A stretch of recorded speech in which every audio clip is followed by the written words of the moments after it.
નમસ્કાર વિદ્યાર્થી મિત્રો. હાલમાં જે કોરોનાની પરિસ્થિતિને કારણે શાળાઓ ઘણા લાંબા સમય સુધી શરૂ થઈ શકે એમ નથી. તો વિદ્યાર્થી મિત્રો, તમને મારી નમ્ર વિનંતી છે કે આ વિડીયો તમે જુઓ અને શીખો, અને જેટલા સમય સુધી શાળા નહીં ચાલુ થાય એ દરમિયાન જેટલું પણ આ વિડીયો જોઈને શીખશો, તમારા પરિણામમાં ઘણો બધો સુધારો આવશે. તો વિદ્યાર્થી મિત્રો, આજે આપણે ધોરણ 10માં પ્રકરણ 2 બહુપદીઓ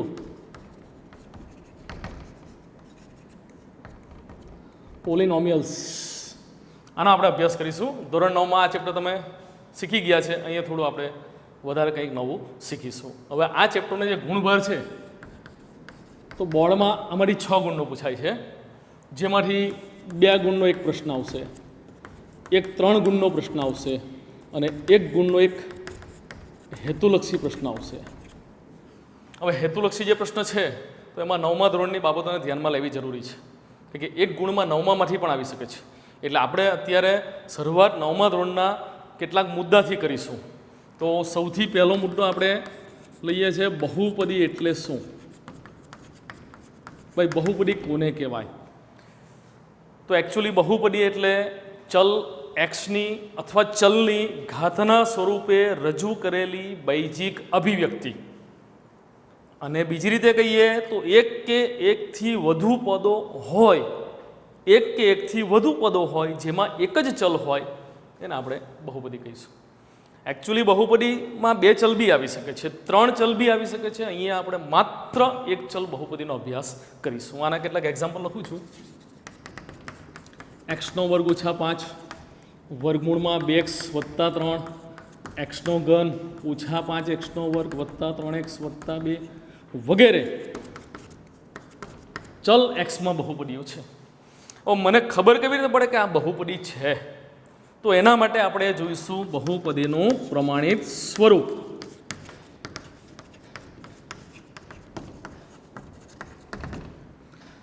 ભાઈ, બહુપદીનું પ્રમાણિત સ્વરૂપ, તો બહુપદીને આપણે સંકેતમાં p ઓફ x, જે પ્રમાણે ચલ હોય એ પ્રમાણે દર્શાવે છે. 9માં તમે શીખી ગયા છો.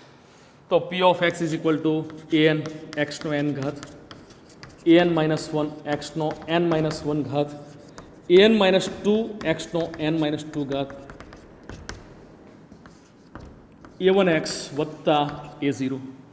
હવે અહીંયા જે મેં બહુપદી લખી છે એ ચલ એનના ઘાતના સ્વરૂપે દર્શાવી છે. તો આના માટે એક શરત છે કે કોઈ પણ પદાવલી બહુપદી હોય એના માટે ચલ એન એટલે કે ઘાત જે છે, એક્સનો જે ઘાત છે, બરાબર, એ ચલનો ઘાતાંક અનઋણ પૂર્ણાંક હોવો જોઈએ. અનઋણ પૂર્ણાંક એટલે ઋણ પૂર્ણાંક નહીં, શૂન્ય કે ધન પૂર્ણાંક.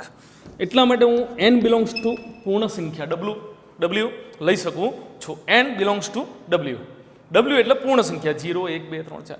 હવે જો આમાં વારાફરતી 0 1 2 3 હું મૂકતો જાઉં તો મને બહુપદીઓ મળતી જશે. જેમ કે હું પહેલાં 0 લેઉં છું, a0, તો x નો 0 ઘાત. હવે જો હું આગળ લખવા જાઉં ને તો ઋણ ઘાતાંક થઈ જશે. 0 - 1 -1, 0 - 2 -2. અને જે આપણી શરત છે કે ચલનો ઘાત ઋણ ઘાતાંક નથી, એટલે મને અહીંયા એક જ પદ મળશે. હું જો 1 લઉં તો a1 x નો 1 ઘાત વત્તા a0 x નો 0 ઘાત. બરાબર? એટલે જો 0 લેવું તો તમને અચળ બહુપદી મળશે, અને અચળ બહુપદીમાં ચલનો 0 ઘાત શૂન્ય આવે. જો તમે 1 લેવ તો તમને સુરેખ બહુપદી મળશે, 2 લેશો તો દ્વિઘાત બહુપદી મળશે. બરાબર છે? એટલે અહીંયા આપણે બહુપદીના પ્રકાર પણ ક્લિયર કરી શકીએ છીએ કે જો ચલનો મહત્તમ ઘાત 2 હોય તો દ્વિઘાત બહુપદી, ચલનો મહત્તમ ઘાત 1 હોય તો સુરેખ બહુપદી, અને જો ચલનો મહત્તમ ઘાત 0 હોય તો એને અચળ બહુપદી કહેવાય. એટલે આમ કોઈ પણ પદાવલી બહુપદી હોય એના માટે ચલનો ઘાતાંક અનઋણ પૂર્ણાંક હોવો જરૂરી છે. હવે આ જે મેં ઉદાહરણ આપ્યા બધા બહુપદીના છે, બરાબર, અને આ દરેક પદાવલી બહુપદી છે. કેમ? તો કે ભાઈ આમાં ચલનો ઘાત 2, અહીંયા અચળ પદ એટલે 0, એટલે અનઋણ પૂર્ણાંક થઈ ગયો ઘાતાંક. અહીંયા તમે જુઓ તો ચલનો 1 ઘાત, અચળ પદ આવે એટલે ચલનો 0 ઘાત એવું સમજવું, બરાબર, એટલે આ પણ અનઋણ પૂર્ણાંક છે, માટે આ પણ બહુપદી છે. આ પદાવલી તો કે x નો 3 ઘાત, પછી 2 ઘાત, પછી 1, છેલ્લે x નો 0 ઘાત, અહીંયા પણ અનઋણ પૂર્ણાંક ઘાતાંક આવે છે, માટે આ પણ બહુપદી છે. ચલો હવે આપણે આગળ નેક્સ્ટ બીજું ટોપિક જોઈએ. એટલે આ બધું તમે 9મા ધોરણમાં શીખી ગયેલા છે. ખાલી આપણે એનું પુનરાવર્તન કરીએ છીએ જેથી તમને યાદ આવે અને આ એક ગુણમાં બોર્ડમાં પણ પૂછી શકાય છે. આના પછીનો જે બીજો ટોપિક છે બહુપદીની ઘાત. આ પણ તમે 9મા ધોરણમાં શીખી ગયા. બહુપદીની ઘાત એટલે શું? તો આપેલી બહુપદીમાં ચલના મહત્તમ ઘાતને આપેલી બહુપદીમાં ચલના મહત્તમ ઘાતને બહુપદીનો ઘાત કહે છે. જનરલી ચલ એક્સ હોવો જોઈએ એવું જરૂરી નથી. એક્સ સિવાય બીજા કોઈ પણ અંગ્રેજી મૂળાક્ષરનો સ્મોલ લેટર ચલ તરીકે દર્શાવી શકાય. એમાં સ્મોલ ટી પણ આવી શકે, સ્મોલ એસ, યુ, વી વગેરે. પણ આપણે આ પ્રકરણમાં જોશું ને તો મોટા ભાગના દાખલા ચલ એક્સમાં હશે. એટલે જનરલી આપણે એક્સને ચલ તરીકે લઈએ છીએ. હવે આનું એક ઉદાહરણ લઈએ આપણે કે ચલનો મહત્તમ ઘાત, જેને આપણે બહુપદીનો ઘાત તરીકે ઓળખીશું. તો આ એક ઉદાહરણ છે.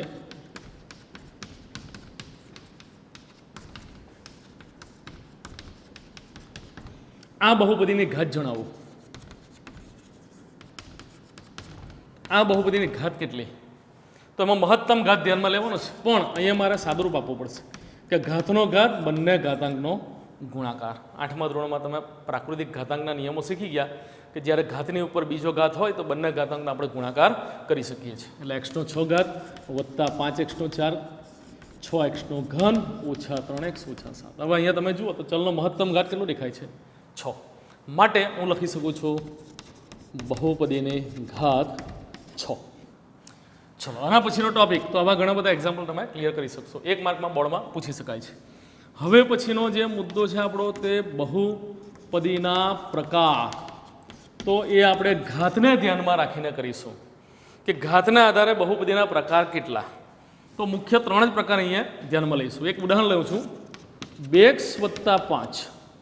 તો આ બહુપદીમાં ચલનો ઘાત મને કેટલો દેખાય છે ભાઈ? તો આમાં ચલનો ઘાત મહત્તમ ઘાત 1 છે. એટલે આવી બહુપદીનું હું શું નામ આપીશ? સુરેખ બહુપદી. ત્યાર પછી બીજું એક એક્ઝામ્પલ x² + 5x + 6. આમાં મને ચલનો મહત્તમ ઘાત 2 દેખાય છે. એટલે કે બહુપદીની ઘાત 2 છે. અને જે બહુપદીની ઘાત 2 હોય એને આપણે શું કહીશું? દ્વિઘાત બહુપદી. એ જ પ્રમાણે ત્રીજું એક એક્ઝામ્પલ છે x² x નો ઘન ઓછા 3x². આ બહુપદીની ઘાત કેટલી? સોરી, એનો પ્રકાર. તો કે ભાઈ બહુપદીની ઘાત 3 છે એટલે હું પ્રકાર એનો લખીશ ત્રિઘાત બહુપદી. તો આ રીતે સુરેખ બહુપદી, દ્વિઘાત બહુપદી, ત્રિઘાત બહુપદી. આપણે આ મુખ્ય 3 પ્રકારને ધ્યાનમાં રાખીને આખું ચેપ્ટર ક્લિયર કરવાનું છે. હવે આના પછીનો ટોપિક આવે છે બહુપદીનું મૂલ્ય. જે એ પણ તમે 9મા ધોરણમાં શીખી ગયા કે ચલ એક્સની જુદી જુદી કિંમતો લઈ જે તે કિંમત માટે હું બહુપદીનું મૂલ્ય શોધી શકું છું. અને એક એક્ઝામ્પલ જોઈ લઈએ આપણે. ઉદાહરણ p of x = 3x નો ઘન વત્તા 2x નો વર્ગ -3x - 2. x = 1 અને -2. માટે બહુપદીનું મૂલ્ય શોધો. અને આમ પણ પૂછી શકાય p of 1 p of -2 શોધો. આ દાખલા પણ તમે 9મા ધોરણમાં ગણી ચૂક્યા છો. હવે હું એક બતાવું કે ભાઈ x = 1 માટે, x = 1 માટે મારે બહુપદીનું મૂલ્ય શોધવું છે. તો x = 1 A p of x માં લેતા તો જ્યાં પણ x દેખાય ને ત્યાં તમારે 1 મૂકી દેવાનું. 2 માટે હોતું હોય તો 2 મૂકો, 3 માટે હોતું હોય તો 3 મૂકો. તો p of 1 3 કૌંસમાં 1 નો ઘન 2 કૌંસમાં 1 નો વર્ગ ઓછા 3 કૌંસમાં 1 ઓછા 2. 1 નો ઘન 1. હવે આ કિંમત મૂકી પછી કઈ ક્રિયાઓ કરવી? તો કિંમત મૂક્યા પછી સાદુરૂપ આપવા માટે ઘાત, ગુણાકાર, ભાગાકાર અને સરવાળો બાદબાકી. જો અપૂર્ણાંક હોય ને તો ગુણાકાર ભાગાકાર, અપૂર્ણાંક નથી માટે માત્ર ગુણાકારની ક્રિયા. ઘાત દૂર કર્યા પછી 1 નો ઘન 1 × 1 × 1 3 × 3. 1 નો વર્ગ 1 × 2 એટલે 2 ઓછા 3 × 3 ઓછા 2 3 + 2 5 ઓછા 3 ઓછા 2. તો 1 આગળ બહુપદીનું મૂલ્ય મળે છે મને 0. આ રીતે તમે ઋણ 2 માટે જાતે પ્રયત્ન કરી શકો છો. બરાબર. હવે આના પછીનો બીજો એક આપણે ટોપિક લઈએ છીએ બહુપદીનું શૂન્ય કોને કહેવાય? તો આના પરથી હું તમને કહી દઉં કે બહુપદીનું શૂન્ય એટલે શું? તો એક્સની જે કિંમત માટે પી ઓફ એક્સમાં, ધારો કે પી ઓફ એક્સમાં x is equal to k માટે p of k is equal to 0 થાય તો કેને પી ઓફ એક્સનું શૂન્ય કહે છે. બરાબર? એટલે આ બહુપદીનું શૂન્ય એટલે શું? તો પી ઓફ એક્સમાં એક્સની કોઈ પણ કિંમત માટે જો પી ઓફ એક્સનું મૂલ્ય 0 થાય તો એક્સની તે કિંમતને આપેલી બહુપદીનું શૂન્ય કહેવાય. હવે અહીંયા એક્ઝામ્પલ જ જુઓ કે અહીંયા મેં 1 મૂકું તો આ બહુપદીનું મૂલ્ય 0 આવે છે, માટે 1 ને પી ઓફ એક્સનું શું કહેવાશે? શૂન્ય. એટલે અહીંયા હું લખી શકું છું કે એક્સ બરાબર 1 એ પી ઓફ એક્સનું શૂન્ય છે. તો આ બધા ટોપિક તમે 9મા ધોરણમાં ઓકે કરી. હવે બહુપદીનું શૂન્ય કઈ રીતે શોધવું? તો એના માટે સુરેખ બહુપદીથી આપણે શરૂ કરીએ. તમે સુરેખ બહુપદીનું શૂન્ય કેવી રીતે શોધવું એ તમે શીખી ગયા આગળ 9મામાં. દ્વિઘાત કે ત્રિઘાત બહુપદીના જો મારે શૂન્ય શોધવા હોય તો એનું અવયવીકરણ કરવું પડશે. સુરેખ બહુપદી માટે એક એક્ઝામ્પલ લઈએ કે ભાઈ પી of x is equal two 2x - 3 નો શૂન્ય શોધો. શૂન્ય ચકાસો એમ કહે તો એક્સની કિંમત આપેલી હોય એ પી ઓફ એક્સમાં લેતા જો 0 થાય તો શૂન્ય છે. અહીંયા મને શૂન્ય શોધવા કીધેલું છે એટલે હું સુરેખ બહુપદીનું શૂન્ય શોધવા માટે સૌથી પહેલાં તો 0 દર્શાવીશ. મારે અવયવ પાડવાની જરૂર નથી કેમ કે સુરેખ બહુપદી છે.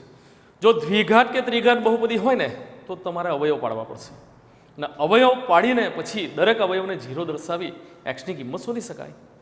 હવે પી ઓફ એક્સ બરાબર 0 માટે 2x - 3 બરાબર 0. તો અહીંયા મને એક્સની કિંમત મળશે 3/2. આને આપણે કહીશું બહુપદીનું શૂન્ય. તો આ રીતે બહુપદી શૂન્ય શોધી શકાય. હવે આપણે 10મા ધોરણના ટોપિક ઉપર આવીએ છીએ કે તમારો જે શરૂઆતનો પહેલો ટોપિક છે 10મા ધોરણની અંદર, તો એ ટોપિક છે બહુપદીનું શૂન્ય અને બહુપદીના શૂન્યનો ભૌમિતિક અર્થ અથવા બહુપદીનું શૂન્ય અને તેનો ભૌમિતિક અર્થ. હવે મેં તમને કીધું કે બહુપદીના શૂન્યો શોધવા હોય તો અવયવીકરણ કરવું જરૂરી છે. એ તમે 8મા 9મામાં શીખી ગયા છે. હવે આપણે અહીંયા બહુપદીના પ્રકારને ધ્યાનમાં રાખીને કેટલાક મુદ્દા ધ્યાનમાં લઈશું. સૌથી પહેલાં છે સુરેખ બહુપદી માટે આટલી બાબતો ખાસ યાદ રાખવાની. ચલો, સુરેખ બહુપદીનું પ્રમાણિત સ્વરૂપ એ પણ 9મામાં આવી ગયું છે. X plus b p of x is equal to જ્યાં a is not equal to 0, a b એ અચળ વાસ્તવિક સંખ્યાઓ છે એટલે એ બી સભ્ય આર. બીજું કે સુરેખ બહુપદીને માત્ર એક જ શૂન્ય મળે. હું કોઈ પણ સુરેખ બહુપદીનો આલેખ દોરું તો આવી સુરેખ બહુપદીનો આલેખ રેખા મળે અને આનું જો હું શૂન્ય શોધું બરાબર તો x plus b is equal to 0 માટે x is equal to -b, x is equal to -b છેદમાં એ. તો કઈ રેખા, કેવી રેખા? તો કે ભાઈ -b છેદમાં એ અલ્પવિરામ 0 બિંદુમાં છેદતી રેખા મળે. બરાબર? એટલે જે પ્રમાણે એનું શૂન્ય હોય એ બિંદુમાં છેદતી રેખા મળશે. એક્સ અક્ષને એક બિંદુમાં છેદી છે. વધુમાં વધુ 2 પદો આવે આમાં, કે એવું જરૂર નથી કે 2 જ પદ ધરાવે તો સુરેખ બહુપદી, 1 પદ હોય તો પણ એ સુરેખ બહુપદી કહેવાય. પણ ચલનો ઘાત કેટલો હોવો જોઈએ? 1. એટલે આ ધ્યાનમાં લેવા જેવી બાબતો છે. હવે આપણે દ્વિઘાત બહુપદી માટે જોઈએ પ્રમાણિત સ્વરૂપ. તો ax² + bx + c a is not equal to 0. હા, બીજું એક વસ્તુ કે તમે આ શૂન્યનો ભૌમિતિક અર્થ એટલે શું? તો આ જે શૂન્ય છે ને એને હું આલેખ દ્વારા દર્શાવી શકું છું બહુપદીના શૂન્યોને. અને સુરેખ બહુપદીનું શૂન્ય તો કે એક જ મળે છે એટલે એક બિંદુમાં છેદતી રેખા મળે. સુરેખ બહુપદીનું જો આલેખ દોરો તો એક્સ અક્ષને એક બિંદુમાં છેદતી રેખા મળશે. ચલો, દ્વિઘાત બહુપદી માટે આપણે પ્રમાણિત સ્વરૂપ ax² + bx + c a is not equal to 0, a b c સભ્ય r. બીજો મુદ્દો તો વધુમાં વધુ અને 2 શૂન્યો મળે. કોઈ બહુપદી એવી આવે દ્વિઘાત જેના અવયવ જ નથી પડતા તો પછી એના શૂન્ય કેટલા? 0. પૂર્ણવર્ગ બહુપદી મળે, પૂર્ણવર્ગ ત્રિપદી હોય ને એના જો હું અવયવ પાડતો મને એક જ શૂન્ય મળશે, કારણ કે બે અવયવ સમાન આવે છે. ને એ સિવાયની જો કોઈ પણ દ્વિઘાત બહુપદી હોય તો વધુમાં એના કેટલા અવયવ પડશે? 2. એટલા માટે અહીંયા શબ્દ મૂક્યો છે વધુમાં વધુ 2 શૂન્ય મળે. બરાબર. દ્વિઘાત બહુપદીનો આલેખ, તો એનો જે આલેખ છે એ પર્વલય મળશે. પર્વલય એટલે ઉપર તરફ ખુલ્લો વક્ર તથા નીચે તરફ ખુલ્લો વક્ર, અને વધુમાં વધુ 2 બિંદુમાં છેદતી રેખા મળે, એનો આલેખ પર્વલય. વધુમાં વધુ 2 બિંદુમાં એટલે ન પણ છેદે, 1 બિંદુમાં છેદે અથવા તો 2 બિંદુમાં છેદે. હવે પ્રશ્ન એ થાય કે આ ઉપર તરફ ખુલ્લો વક્ર ક્યારે મળે? તો દ્વિઘાત બહુપદીનું જે પ્રથમ પદ છે એક્સના વર્ગનો સહગુણક એ ધન હોવો જોઈએ, એ ગુરુત્તમ 0, તો મને આલેખ ઉપર તરફ ખુલ્લો વક્ર મળશે. જો પ્રથમ પદ એક્સના વર્ગનો સહગુણક ઋણ હોય એ લઘુત્તમ 0, તો મને નીચે તરફ ખુલ્લો વક્ર મળશે. ને એક વસ્તુ ખાસ ધ્યાન રાખો, કોઈ પણ દાખલો કે કોઈ પણ ગણવાનો હોય ને તો આપેલી બહુપદી પ્રમાણિત સ્વરૂપમાં લખાયેલી હોવી જોઈએ. પ્રમાણિત સ્વરૂપ એટલે ચલના ઘાતના ઉતરતા ક્રમમાં દર્શાવવું, તો બહુપદીનું છેલ્લું પદ એ અચળ પદ આવશે. હવે હજુ એક ટોપિક આવે છે ત્રિઘાત બહુપદી. તો આના પરથી ત્રિઘાત બહુપદીનું પ્રમાણિત સ્વરૂપ તમે 9માં શીખી ગયા. એને વધુમાં વધુ 3 શૂન્ય મળે, બરાબર, અને એનો જો આલેખ મળે તો વધુમાં વધુ 3 શૂન્યમાં છેદતો પર્વલય, એ પણ 3 શૂન્યમાં છેદતી રેખા મળી શકે છે. આ પ્રકારની રેખા આવે, અથવા તો વધુમાં વધુ 3 બિંદુમાં છેદતી રેખા ત્રિઘાત બહુપદી માટે. તો હવે આપણે સ્વાધ્યાય 2.1 જોઈશું કે આલેખ દોર્યો હોય તો એક્સ અક્ષ અને વાય અક્ષ સિવાયની જે રેખા છે ને એ આલેખ દર્શાવશે, અને એક્સ અક્ષ અને વાય અક્ષ સિવાયની રેખા એક્સ અક્ષને કેટલા બિંદુમાં છેદે છે, તો જેટલા બિંદુમાં છેદે એના શૂન્યોની સંખ્યા કહેવાશે. ચલો અહીંયા એક એક્ઝામ્પલ બતાવું છું. આ એક હું આલેખ દોરું છું, એક્સ વાય. તો એક્સ અક્ષ અને વાય અક્ષ સિવાયની જે રેખા છે ને તે આલેખ કહેવાય. તો એ એક્સ અક્ષને એક જ બિંદુમાં છેદે છે, માટે આના શૂન્યની સંખ્યા 1. બીજું એક એક્ઝામ્પલ જોઈએ.